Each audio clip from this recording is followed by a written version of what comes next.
Now, 6 years ago, I started my company, and it was the biggest risk I'd ever taken in my life. And the idea of taking that risk was crazy because I worked for a company that I had just different beliefs in how things were done.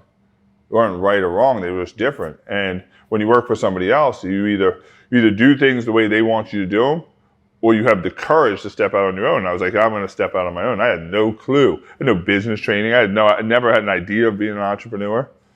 But I bet on me. And I'm 6 years later. Like 6 years later, I'm still here. And I love to tell you that it was roses and shine, but it was hard, and it still is hard. Actually, the more successful I get, the harder it gets.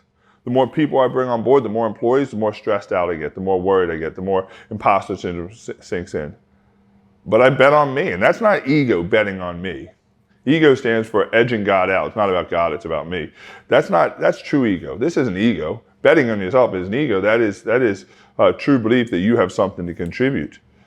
But the risk is there, and I think the idea is the reward is there if you're willing to take the risk.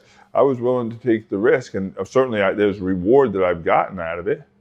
But the reward probably isn't what most people think. The reward is not the money. The reward is not a house or a car. I'm saying those are benefits you could get if you make a certain amount of money. But it's the autonomy and the belief that you are doing something that you absolutely love.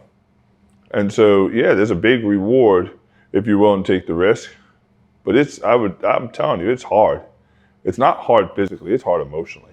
It's hard emotionally carrying the weight of other people and worrying about, can I put food on their table? Am I going to have to lay people off? Can I provide a 401k and this and benefits and, maternity leave? And it's hard, but it's definitely worth it.